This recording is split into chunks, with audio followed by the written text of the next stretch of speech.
Hello world of YouTube, and welcome to another listening log aside, where I lay out my thoughts on the EPs I've listened to over the last couple of months. And in today's installment, we're going to be wrapping up 2018 with 12 EPs. I'm going to be combining multiple EPs by an artist in a similar interval, just to keep the pacing a little more fluid. So it won't be split up into 12 different segments, but you'll see what I mean as we fucking cement drive into it.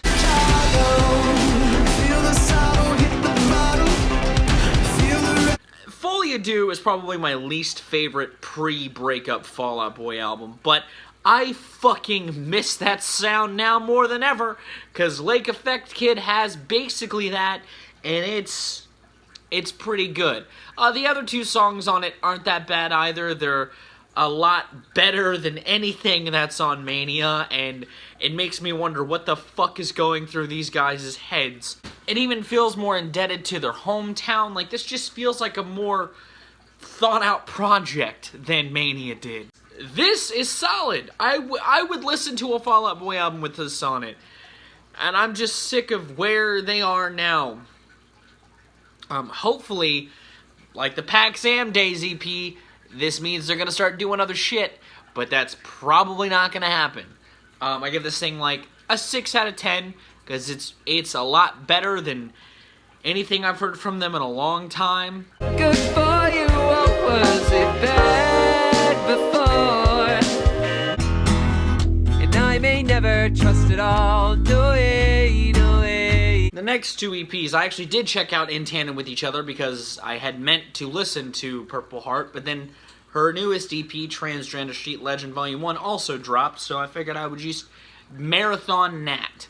Left at London is Twitter star, Instagram queen, meme lover, internet kind of star. A lot of people really like her stuff. I'm a big fan of her Twitter account and her Instagram. And when she announced she was doing music, I was curious as to how that would sound, because usually when people do funny things, their music goes in a completely different direction, at least if they frame themselves in an artistic sort of way like Natalie does. I think that these two EPs really showcase a lot of talent for her, and one of the things I wasn't expecting at all when I first spun Purple Heart was the jazzy nuance, and I fucking love that shit. I fucking love the grooves and melodies and sounds, and I think that the lyrics on here also feel very impactful, and it helps that Natalie sings it in a way that's very earnest. It's very good. On the jazzier nuance track, she has this crooner-esque quality that I feel like works really well for her tone, and on the acoustic cuts, she has this kind of indie folk sound that kind of feels like the Mountain Goats, but in a same kind of sharp, witty kind of way. And it's a great start. Like, it's a good foundation for her to build upon. I mean, not all of it's jazzy, but there's just elements of it, you know. The last song, Star, is more of kind of an encapsulation of what could be. While she's livelier on the rest of the EP, I meant that Star is a point at which it could have shifted into something else. It showed that she's just not this lively girl singing about poignant things to her. Now, the Transgender Legend Volume 1, it still has the boisterousness of moments like I Thought You Said from Purple Heart, like with Revolution Lover, but it just feels heavier in tone. The mood is got its tongue-in-cheek nature, but it feels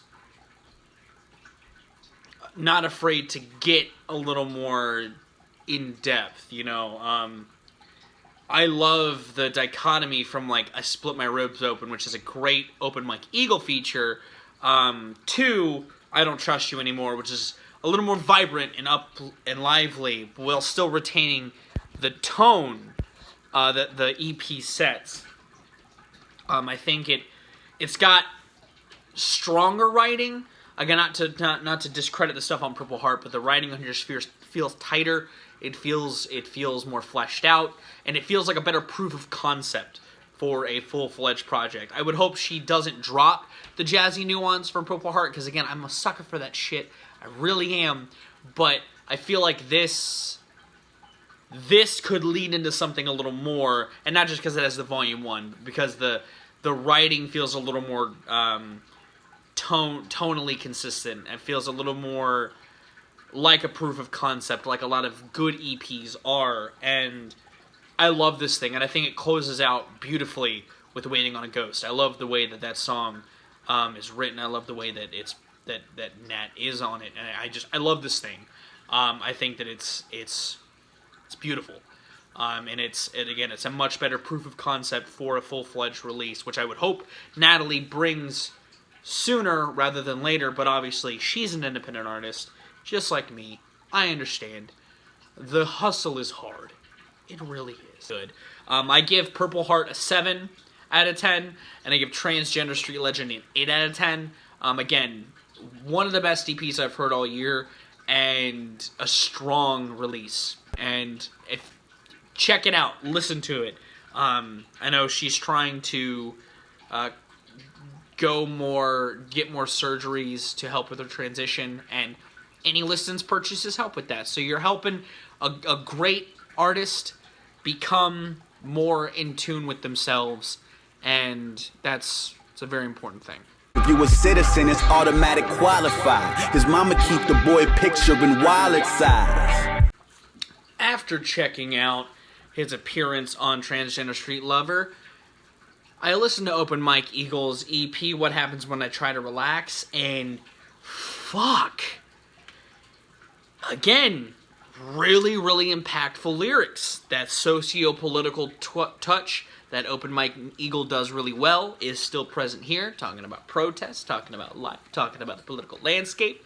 I fucking love Open Mike Eagle, and I fucking love this EP of his. It's a good thing to tide people over for his next follow-up, whenever that may happen. This is tight. It's not too short. It fills you up. It's a good appetizer. Since he's not tying it to a huge concept, he's able to speak a little more bluntly about political issues. He talks about the shit like the players kneeling, and about, street violence and segregation issues in a more bold, blunt manner that I feel like still expands his kind of repertoire. Not that he wasn't blunt on Brick Body Kids, but it feels less tied to a concept, so you're able to be, again, more bold. Get a little bits of heat, get a little bits of smoothness, get a lot of bits of smoothness, but you get some really thought out shit. And I was really impressed by it. Like, I'm still relatively new to the Open Mike Eagle camp. I listened to some of this stuff from his last album, but I didn't check it in full, or I haven't checked it in full yet. But this solidified that he needs to be in my consciousness going forward as far as paying attention to rappers who definitely have something to say and have a great way of presenting it. I give this an 8 out of 10 as well.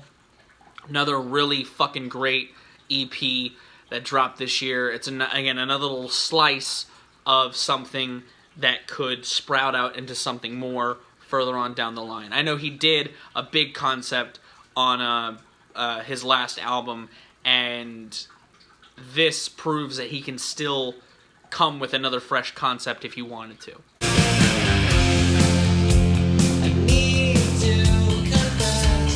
So as you guys know, I checked Remo Drive live when I was in North Carolina, and I figured I'd finally listen to this EP because I hadn't done it yet. And it's a nice short little more pop-centric expansion of their sound from Greatest Hits.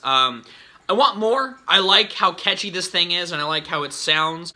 Again, it doesn't stray too far from their debut, but it just adds a little more catchiness, a little more catchier melodies and harmonies in here that just works really well. Short 3 songs, kind of flies by really fast. I honestly wish there was a little more here.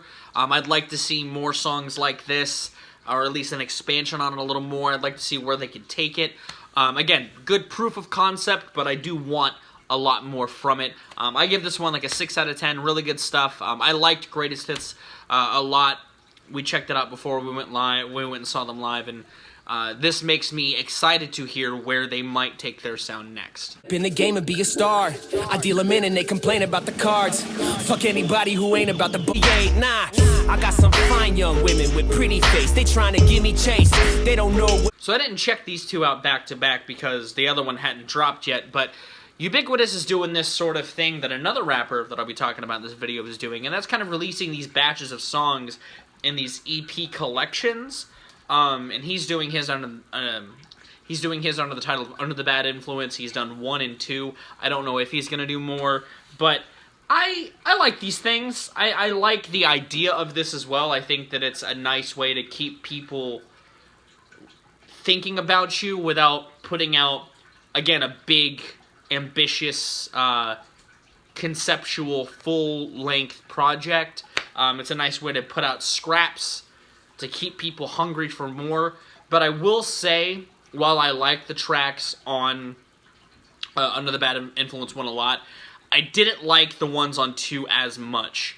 I didn't think there was as much there, and it left me wanting more than Under the Bad Influence 1 did. It's almost the same fault I had with episodic gaming. An episodic game could be really, really short and just make me want to do more with it. The same is with these micro EPs. I liked 1 a lot. I felt like it tided me over pretty decently, but I felt like 2 came out a little too fast. There's only 2 tracks on it. It could have been a single, and they were good, but man, I fucking wanted more. I wanted a lot more, Ubi, and now you've got me clamoring, fiending for it, and that's not nice. But, again, instrumentals are great. Ubi is great as always. He's a tight rapper. I think the concept of a song like What If is cool. On surface, I thought it was going to be a little more conspiracy theorist, but how he actually does it is pretty good. And he's trying to have a lot of fun here, and you could tell, and he seems to be enjoying himself. I give 1 a 7, and I give 2 a 6, just because, again, really great tracks, but I want a lot more from it.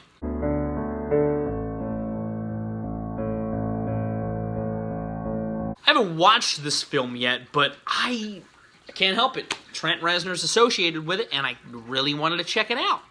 And this sounds like the soundtrack to a movie that would have come out in the mid-90s, which is interesting because Trent was making masterpieces in 1994. You know what I mean? He was making The Downward Spiral. And it's interesting to see him make something that is set in that time, because it sounds nothing like the shit he was doing. It is very ambient. It's very airy. It's very, clouds, kind of the aesthetic I kind of feel with the record. And it's great. It's cool. It's got like a new age touch to it, which I would have never thought Trent Reznor would be making new age music at any time in my life, but here we are.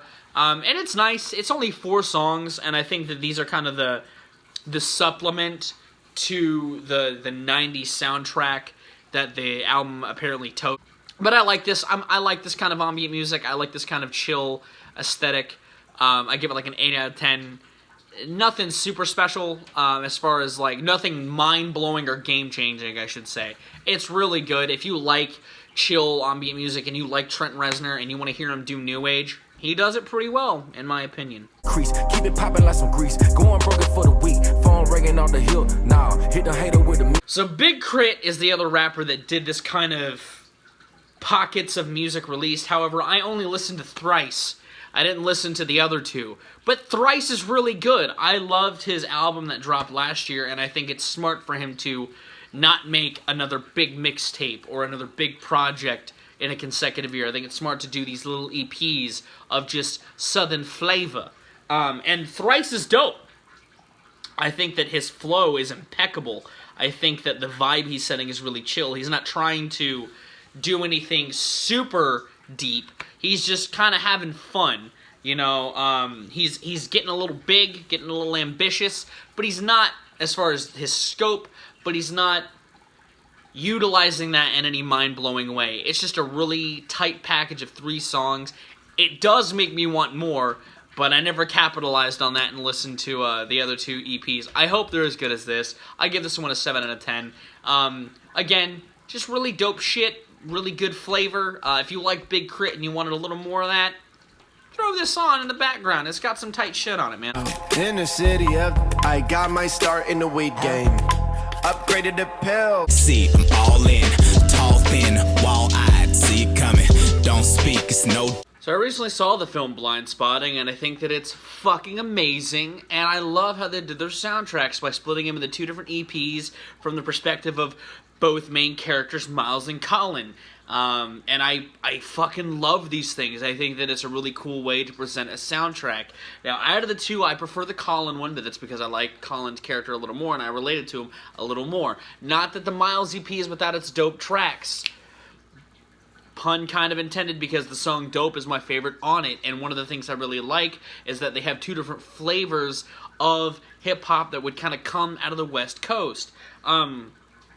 Miles has some trap-flavored tracks with some more hook-centric stuff, while Collin's not without its hook-centric stuff, because there's that cut from E40 on, and that track In My City is on it too, but it feels a little more socially conscious than the Miles EP, and that's why I like it more. But they both have their merits of positives and negatives, and I love how they wove in the kind of banter hip-hop that was going on from the movie in the EP itself. They have some of those snippets from the movie here, and I think they're used to great effect. I give the Miles one a 6, and the Collin one a 7.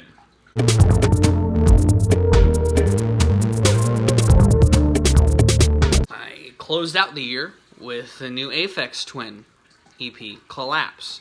FXTwin, legendary producer in the electronic scene. I really like his stuff. I know a lot of electronic fans do, and I'm in the same boat. And ever since 2014, he's been kind of dropping EPs pretty regularly, and I haven't talked about him on the channel at all, or FXTwin in general on the channel, but I really like this EP especially. I love the synth choices he uses. They feel very retro, they feel very classic, and the percussion is just as jittery as ever. I love the tone it sets. It's really nice music to just kind of indulge in. I think out of any IDM artist, it's interesting to hear FXTwin, because he just feels like he hasn't, at least on this EP and on some of the shit he's been doing since he came back, it feels like he hasn't really missed a beat. He's been kind of dazzling with how he's been putting shit together, and especially with the closer on this, Aphex. They're named as he typically does shit like this. It's got this moment where it kind of breaks, and it comes back, and that moments like that are just fucking tits. And while this is really short, it's only about 30 minutes, it makes me want a new FXTwin record, like, really fucking badly, because I love the grooves, I love the sounds, and I love the pockets of grooves that are in this thing, and it's fucking dope. I love a lot of the shit on here. I give this thing like an 8 out of 10. I just want a new FXTwin album already, alright? Fuck. That's been the rest of the EPs I listened to in 2018. I will keep this going in 2019 as I listen to EPs. Like I said, this segment's going to be kind of not as regular and consistent as the listening log updates. It's just be coming every couple of months if I decide to check out a lot of EPs. I wouldn't keep your eyes out for this. If you guys request EPs, obviously I will also put them in the mix. But I'm going to go. I have been Viral Rack. You guys have good dates, laughs, and situations, and I'll see you in 2019.